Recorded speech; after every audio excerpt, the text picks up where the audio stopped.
Alright, what's up, fam? I am Dante Levo. Welcome to another song walkthrough. Um, the song that I'm going to be walking through or going over is my latest uh, single, Give It All, with Skull Kid and XELA, that's out on Out Wild's label, Sleeping Sun Collective. And just want to say, I appreciate all the support and everything. We hit 20K already, and still going strong. So thank you guys for that. And yeah, I'm just gonna go straight into it. Yeah, so this project is pretty much a mixture of stems that I got from Skull Kid, and then me working on top of it and everything. And so yeah, so I'll go over first the drums. Very simple is what I got from him. So I'll solo these out. Nice simple loop and everything.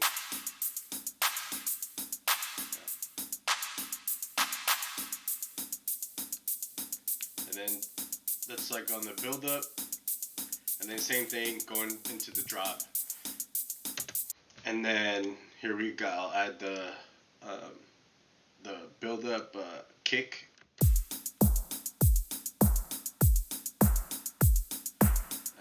I believe it with another snare in there too. Yeah, give it that rhythm, the little back and forth.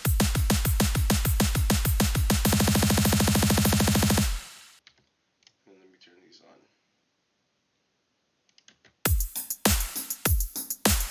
Goes back to that, but I decided to not keep that, and I put in my own kick in here, which is an AU5 kick.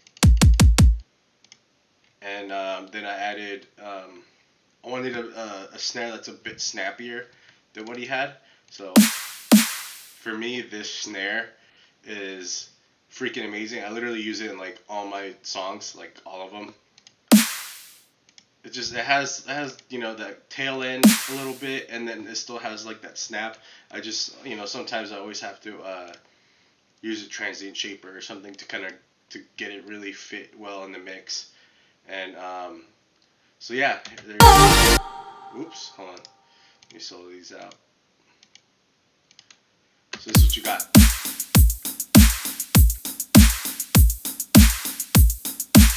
Yeah, see how that kind of it's a little bit snappier. It's a little bit kind of pushes through instead of this right here.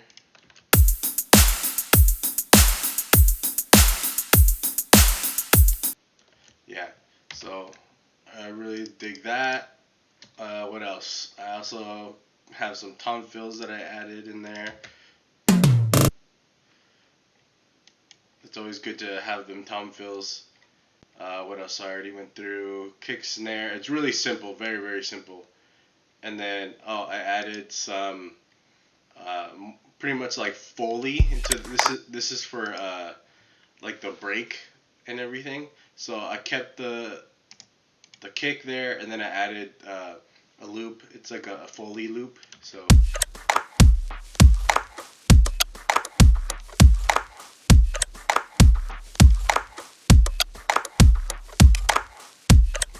and then I believe I added a snare. I'm sorry, a snap. Yeah, in that second half, you'll be able to hear it. Yeah, got that snap in there with some reverb, and just kind of brought everything all together, atmospheric wise, and kind of with an interesting rhythm and everything. So, and then this is where I kind of took over because we discussed. I talked with Skull Kid, and we kind of discussed, and we want both of us to shine in the track. And since I'm pretty melodic dubstep, that's why I did very minimal changes to the first drop, which is more Skull Kid than anything. For me, I did the second half, the second drop, and this is definitely more me, and you'll be able to kind of notice with like a lot of my music. So I am going to play uh, a snippet first of the whole thing, and then I'll kind of go over the same thing.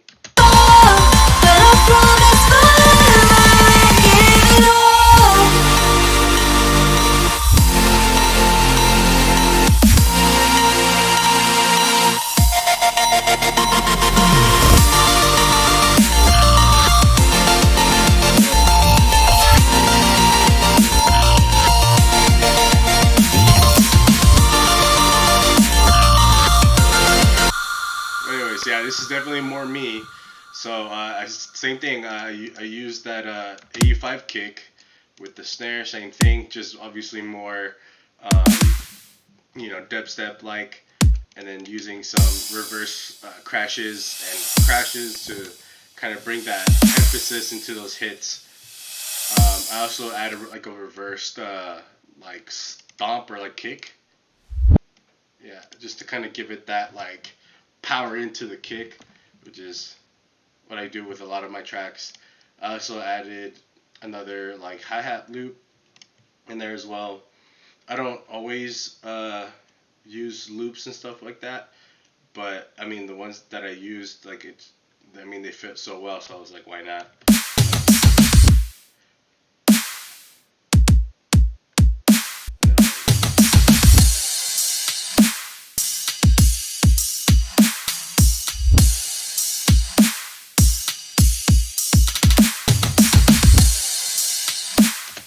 Yeah, exactly. So that fit really, really well. And then I also have, I also have this ride that's going because I mean I always keep a ride to kind of keep that brightness to it. So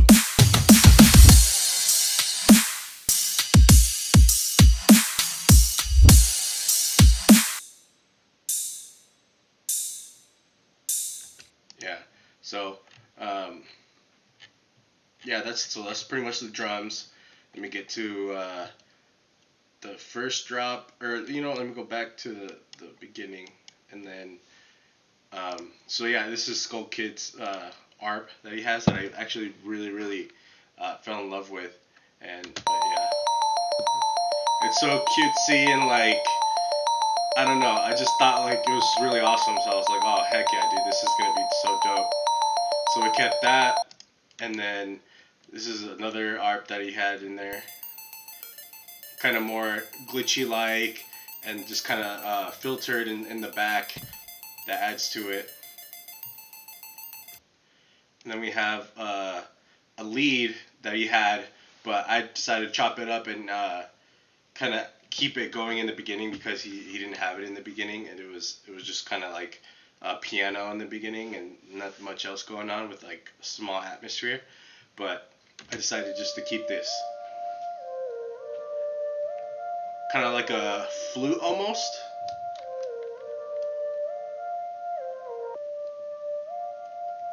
Yeah, I like this one too. The sound is really cool.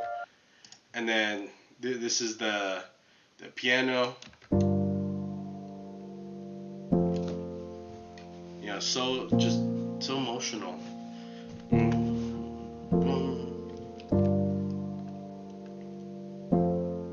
And then the layer to go along with it, with strings in there tied in,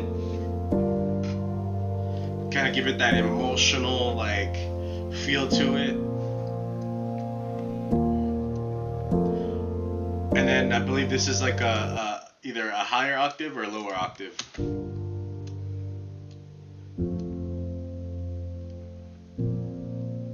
Yeah, some more layers, and then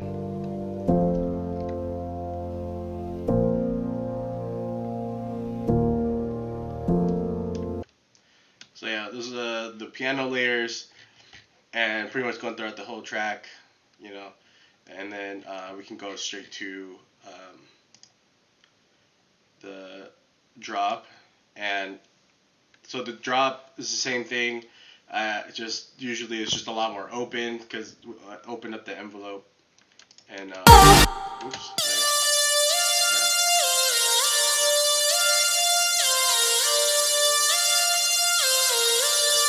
Yeah, so like I said, it's the same thing as the background drop, just not as filtered, and the envelope is opened, and so yeah, so you can has full rain in there. And then with this, oops, sorry guys.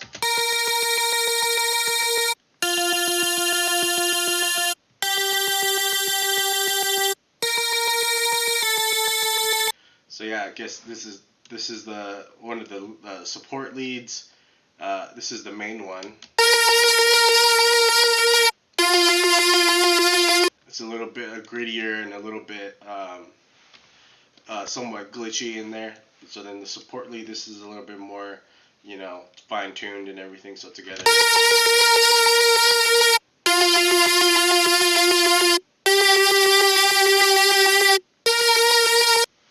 Yeah, and then so we have our first drop synth, which is another saw.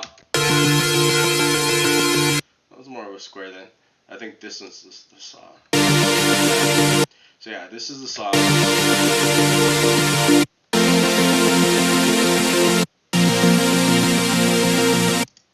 And yeah, same thing.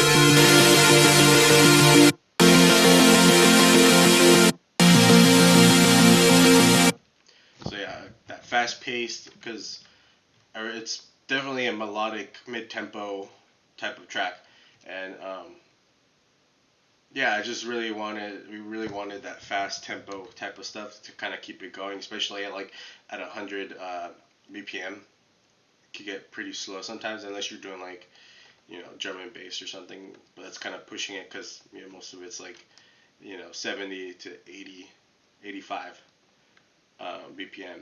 But yeah, so I decided to add my own saws on top of these saws in the square saw that's in there, and I feel like it needed some brightness and something that's more stabby-ish. So.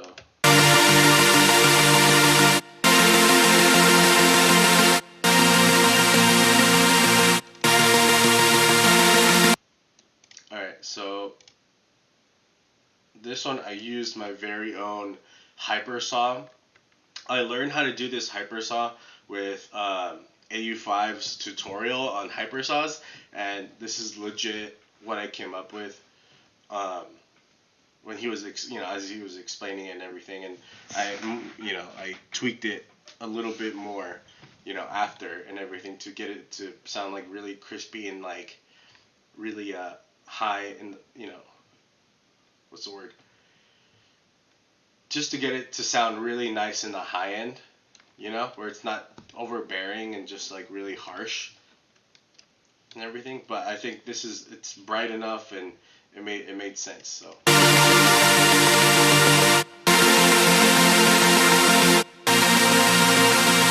Yeah, and all it has is a reverb and EQ. I should honestly add some more things into it, but I actually really like just the way it is. I usually handle most of it in the post-processing anyways. But yeah, so that's the saws, and then so all together you have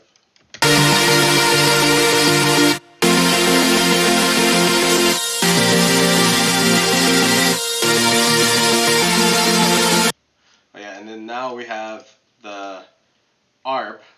Oops, that was also in the beginning, but again the envelope is opened, and so it's a lot more it's a lot bigger. So.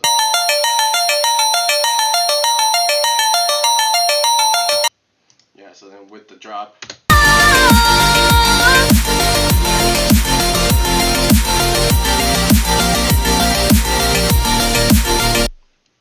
Yeah, so that's the first drop. That's more Skull Kid in his style.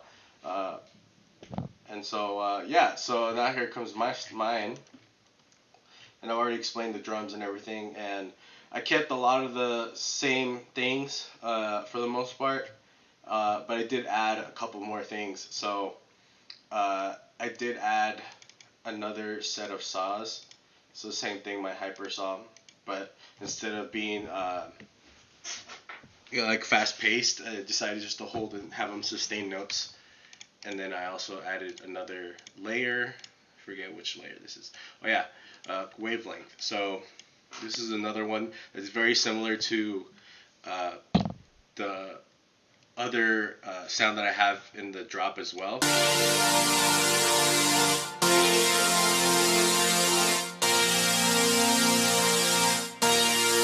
It's kind of like the square saw that's in there, but it's a little different. This is more, of a future bassy type of sound. And yeah, and then one of my favorite things that I have in almost all my songs is this lead that I use. It's pretty much well known, but yeah, it's called a world, and this is the lead.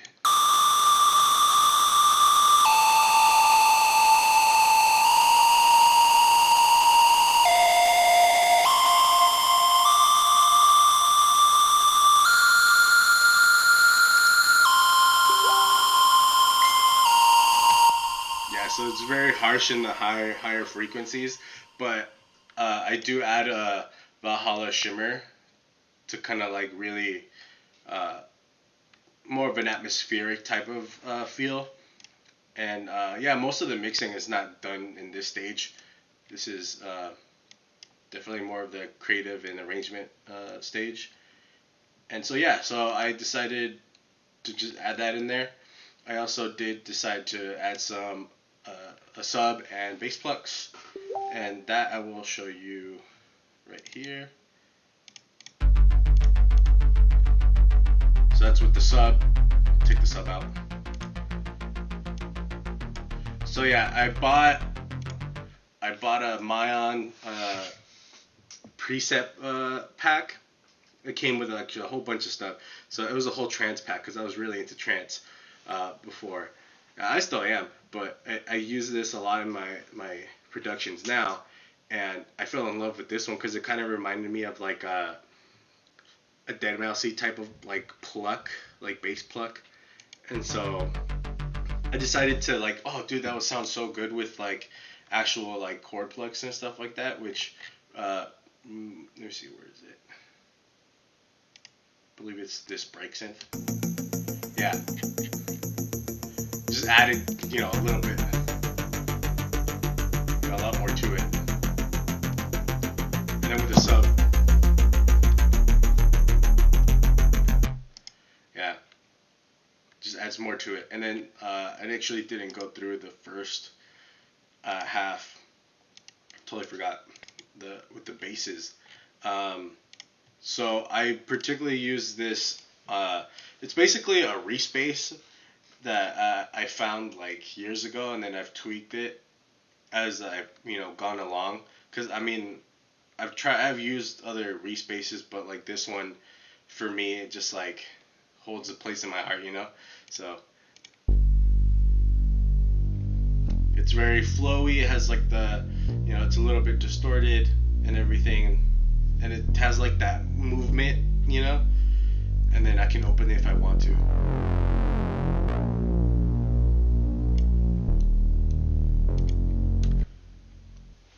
Which is cool, so I can add movement to that like Reese bass. And then the basses is where I shine, because I use the same basses in like almost all my music for the most part, just because like I love how crisp and like how well it sounds with like saws and everything put all together. But anyways, this is the bass layer that I got from Skull Kid. So.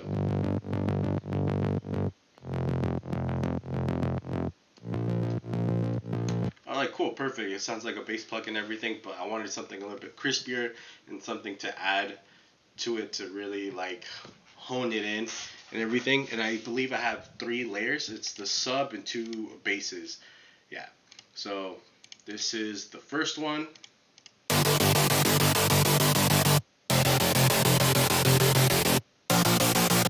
Yeah, it's a serum patch. I got this from FLP that Zon Griffin did way back then, and same thing, I've kept it and adjusted it, and I pretty much keep it and use it on my stuff. And it's the same thing for the second bass. It's more of like like it says, a saw bass. So it's like a mid layer for the saws, and it sounds like this. and then together with the other bass.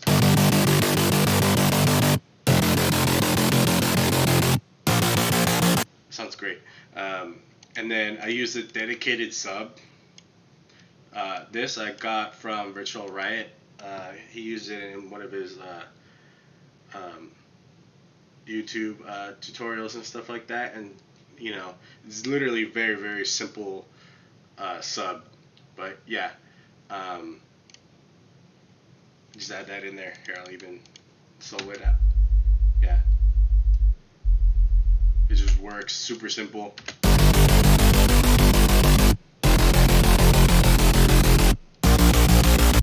So yeah, so that's the bass layer, and then together with his bass layer.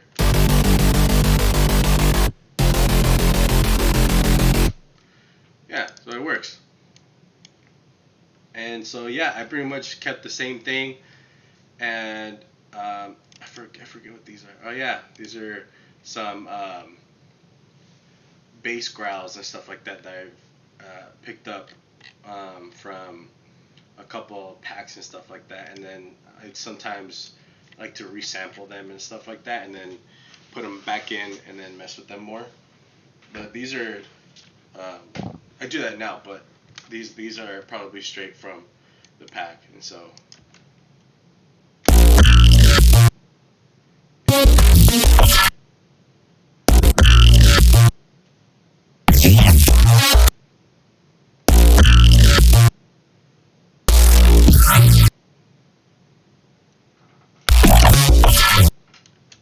So yeah, and then all together, I have all the saws, all the melody, everything just come together.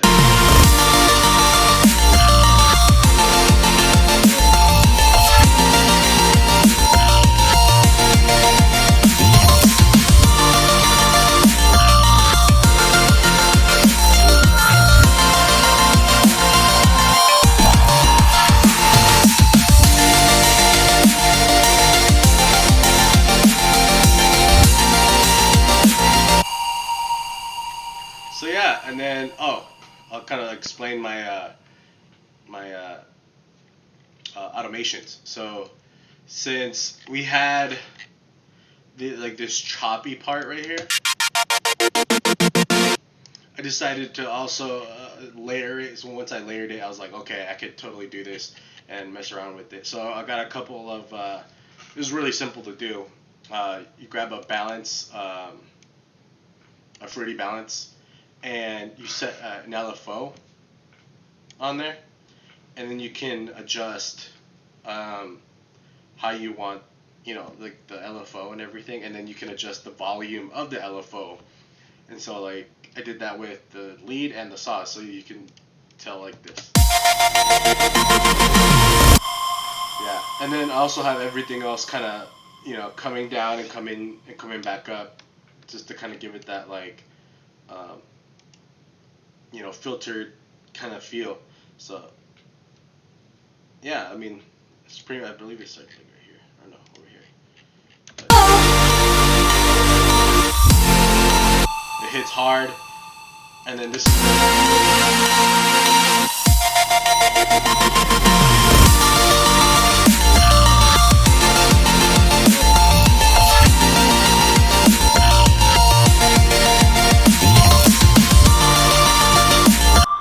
Yeah, and I pretty much added that LFO filtered part to like certain parts where it made sense and everything. And then I also had it sounded a bit weird from time to time, so I did want to like filter in and out with the lead, this one.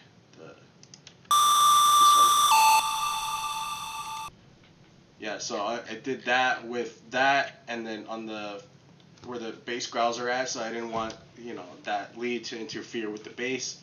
So then.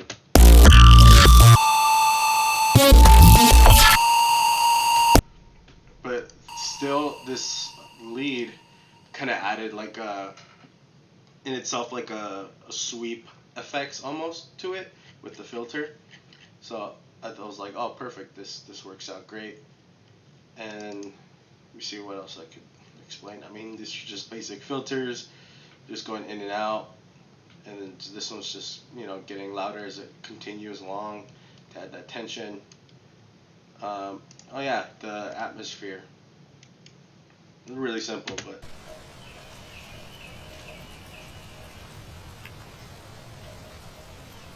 just like an outside, jungle slash forest type of atmosphere.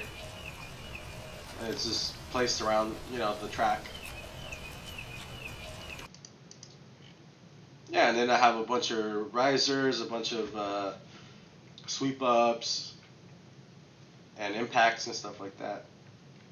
I don't really explain the effects too much, but yeah, I mean that's pretty much give it all. Very plain and simple, but it worked out and everything. And yeah, and then I could show you maybe another time the mixing and mastering stage. I always like to stem my tracks out and then put them in a different section and then mix it and master it there. And yeah, and we can go over the vocals too, but I do the same thing with vocals, so I usually have another session or another project where I do all of that as well. So I'll usually compress I can go over the I will do it here. Mm-mm.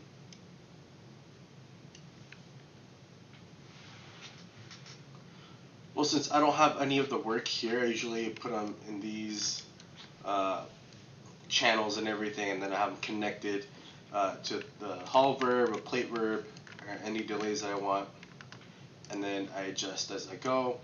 But what I usually do with vocals is I have a whole process here. I'll do it on this one because I don't think it has anything. Usually, yeah, I got this from Blank. So this is like my whole processing chain for vocals and stuff. But it's only part one, so I'll show you just this part. But anyways, I use a vocal writer. So then what this does with vocals is it's gonna even out your vocal as it continues along. So with this knob right here, that's what's pretty much setting your threshold. So anything that goes above it, this knob is gonna go down in volume to kind of keep everything at a certain volume. So yeah, you just mess around with the sensitivity and the music. Usually I don't mess around with the music part, but the vocal, how sensitive it is to keep pushing down and everything. So yeah, so I do that. Or if you have Ableton or Ableton Lite, what I like to do too as well is import those stems in Ableton and then usually chop them up in very small sections and pretty much just lower the volume. It's a lot easier if you ask me in Ableton that I've learned, and then I just stem them out and put them back in here, and then I can actually do the actual processing. But for like the actual volume writing, I can do that in Ableton. It's a lot easier than doing it here. But in this case, I did it with the vocal writer, and it does it for me. I use autotune, very simple to use. I usually ask if the vocalist did any tuning or anything. If they didn't, I'll either do, depending on how much time I really have, I'll either do Melodyne or I do autotune, and I just set the key, whether it's minor or major, and then I'll adjust the retune speed and humanize, and try to get it to sound as natural as possible. And then with the EQ, here, let me drag it over. I do very simple cuts, so I'll take any of like the bass in the voice out, and this is only the step where I try to get it to sound as natural as possible without like messing too much around with it. Yeah, and then I use one compressor to, I can move it over.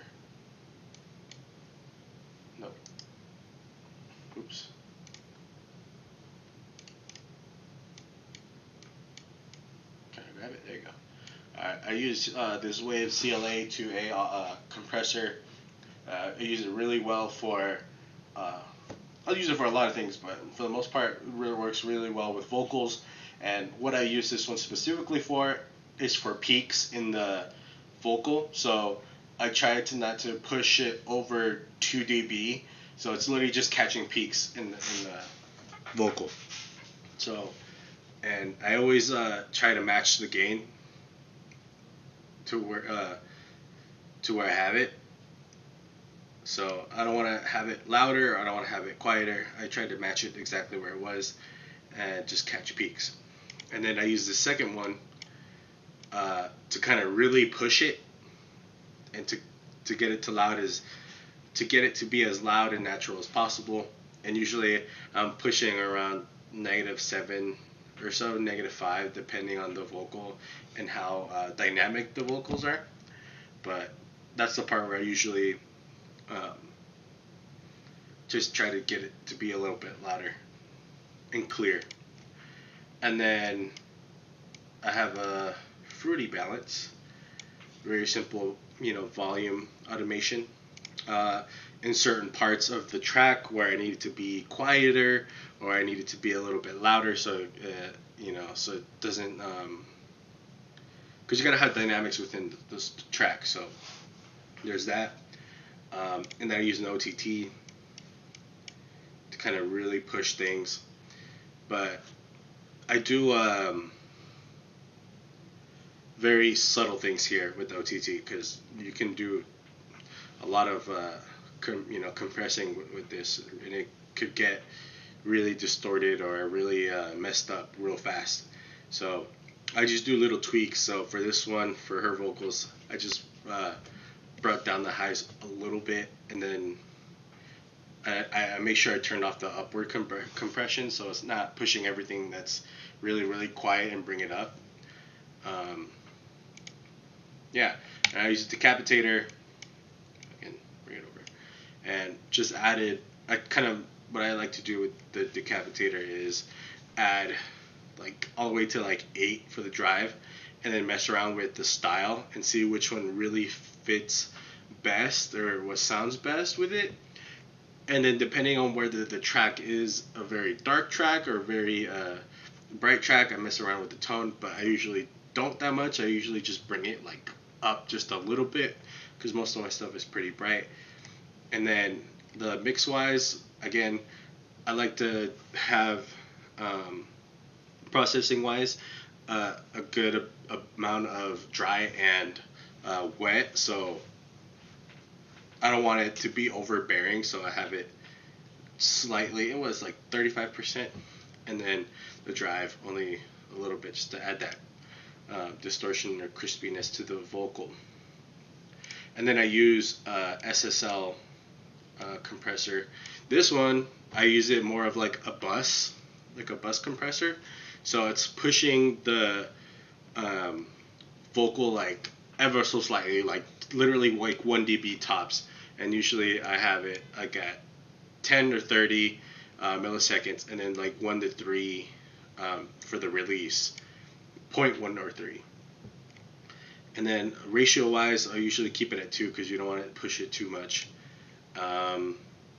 Yeah, and then I use a Neutron Elements, but I would actually recommend a lot better is a Nectar 3, which I have now, but when I finished this track, I didn't have it at the time. So I would usually just say get the track assistant and have it kind of see what you may have missed on the track, on the vocal.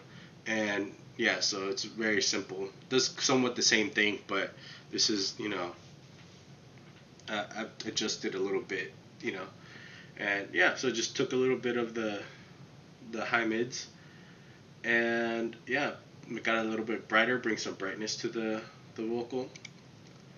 And yeah, and then usually in the second half,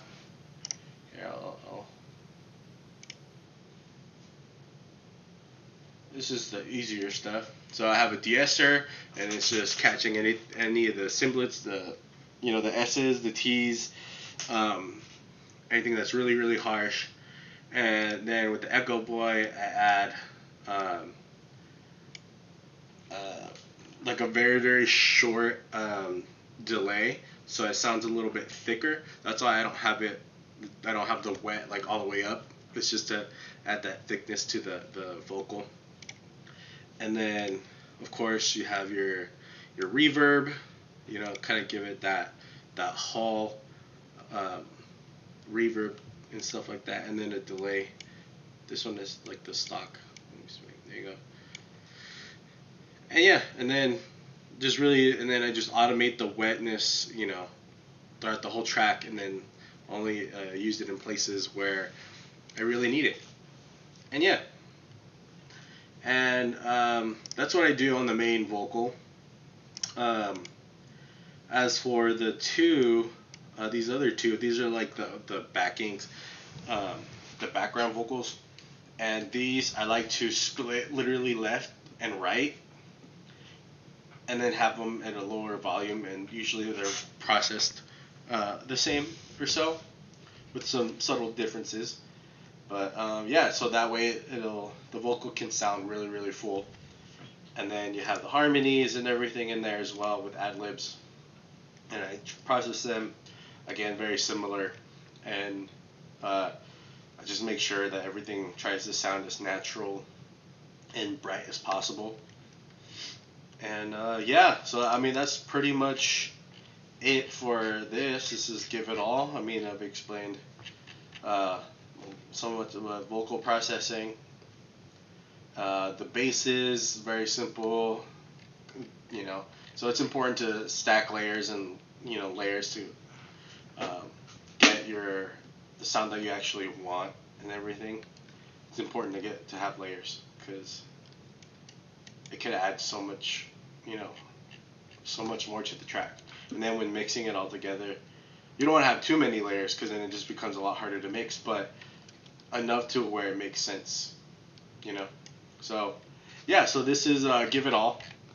All right, I hope you guys like it, and thanks again for your guys' support. I'll try to keep doing more of these as I go along, and yeah, I got another one coming very soon.